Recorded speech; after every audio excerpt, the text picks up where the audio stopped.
And until now po, scam pa din yung pinangahawakan ng prosecution. Scam with a capital S. Anong nararapat sa scammer? Isoli mo yung pera. Di ba? Isoli mo yung pera, mag-account ka, at hingi ka ng tawad sa taong bayan. Huwag kang tumakbo. Posible po ba na ganito rin yung handling nila sa LGU? LGUs? Sa Davao City? Kung ganito po yung system nila ngayon? Eh, hindi natin alam kasi, you know, Davao City has been the turf. Republic of Davao yun. Di ba? Ma'am, just like a follow-up. Since mayor pa pala si VP Sara, lumabas sa COA na may 2 billion pesos na confidential funds sa Davao City since 2016. What do you make of this? Like, ever since may... Yes, can you Diba, ang elaborate? definition ng scam hindi lang minsan. Diba? Parang habit na. Vice President, Vice Mayor, Mayor, Vice President, Secretary. Ang tawag doon? Pattern.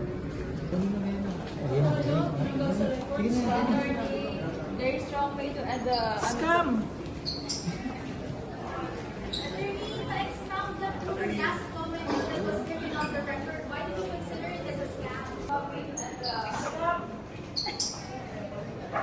Attorney, pa-expound lang po Attorney. yung last comment nyo that was stricken off the record. Why did you consider it as a scam? Example, pag humingi ka sa nanay mo, Mami, yung 5,000, bibili ako ng libro. Di mo ginamit para sa libro. Ginamit mo, bibili ka ng makeup o ng date ka. Anong tawag doon? Niscam mo nanay mo. Pag paulit-ulit yan,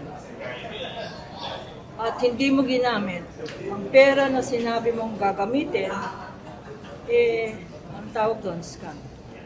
Pero ang ini-scam ngayon, hindi nanay, hindi tayo. Ang ini-scam, taong bayan. Ang worth ng scam na yan ay 612 million. Kanya miskin natin ang dahil sa record. Gusto ko lang sabihin yun kasi, syempre, para maintindihan natin. Pag in-scam kayo, di ba, masakit ang loob. Di ba? Parang budol lang, budol. Pero ang binubudal tayo, ang daming mga pangalan. Piatos, Mary Grace Piatos, si Ang Dilim, si Pikit, at marami pang magkakaroon na other names. Pero part po yun ng confidentiality ng mga taong tumanggap ng reward or ng binigyan ng information. Hindi naman tayo nag-emphasize ng pangalan. Ang point out natin, yung ama, tsaka saan ginamit. Walang resibo. Miski na lagay mo pangalan dyan. Lahat po ba ng government agencies na merong confidential files ay may pangalan po sa mga resibo nila? Ay, hindi natin alam kasi ang pinag-uusapan lang, confidential funds ng Vice President. Attorney, is there a legal basis for the use of aliases in confidential funds and intelligence funds? There is no basis to use it or no basis not to use it. Dapat ang emphasis dito ay hindi yung pangalan. Pinakita ng witness natin ngayon hindi naman ginamit, binigay yan, medicines. Saan resibo ng medicines? Diba? Maski kaninong pangalan yan, saan ginamit?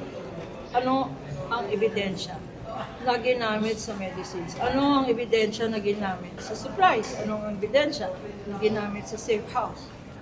Regardless of kung ano yung pangalan. Ito po yung Direct, Rick Ross, gano'n po katibay ngayon yung testimony ng testigo natin? I think nakita naman natin na competent at credible ang witness, no? At talagang pag nag-testify siya based on documents lang, hindi based on his opinion. Lagi niyang sinasabi this is based on documents. So, yun. So, happy kami because we were able to present all our exhibits at na-explain naman. At saka sa cross-examination, mas natibay, mas nag-strengthen pa yung opinion ng witness. Okay. Sige po. Attorney, ano po yung asahan natin for our next witness tomorrow? Depende na kasi tomorrow, ang nakaschedule dyan, yung mga tanong ng mga senators. At mahaba yung listahan. I think all of them would want to ask questions. Ma'am, parang tinatry basagan kanina yung prima facie na part nga noong sa Kasi guide. nakalagay sa batas, sa circular, prima facie, ibig sabihin, dapat sila ang mag-prove, hindi na prosecution. Prima facie meaning, pag hindi ka nakaliquidate, hindi sila nakaliquidate, hindi na detalye kung saan ginastos yun. Di ang presumption, nun, may misuse or ginamit mo for personal benefit. Sinabi ko nga kanina, scam. And until now po, scam pa din yung pinangahawakan ng prosecution. Scam with a capital S. Ma'am, just like a follow-up. Since mayor pa pala si VP Sara, lumabas sa COA na may 2 billion pesos na confidential funds sa Davao City since 2016. What do you make of this? Like, ever since Pattern. may... Yes, can you Diba ang elaborate? definition ng scam hindi lang minsan. Diba? Parang habit na. Vice President, Vice Mayor, Mayor, Vice President, Secretary. Ang tawag doon? Pattern. Diba? Kagaya ni ikaw. Pag linoko ka ng boyfriend mo, scam ba yun? Pag minsan lang, hindi scam na.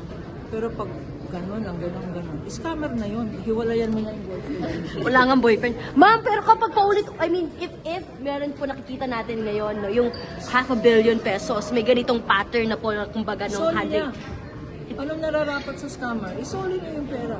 Di ba? Isoli mo yung pera, mag-account ka, at hingi ka ng tawad sa taong bayan. Ito nang tumakbo. Posible po ba na ganito rin yung handling nila sa LGU? LGUs? Sa Davao City? Kung ganito po yung system nila ngayon? Hindi natin alam kasi, Davao City has been their turf. Republic of Davao yun. Di ba? Mama, kung December 2022 na interfunds, kasi lang meron mga America's, Tiatos, and all the other names. Doon sa 2023 interfunds, wala po bang mga ganun? Marami. Marami. Pero Mas ba't hindi marami. ito pinaresent?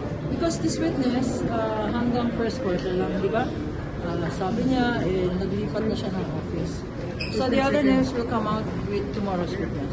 As yung pong acknowledgement receipts ng Abangan. naging pong pangalan, ma'am? Yes.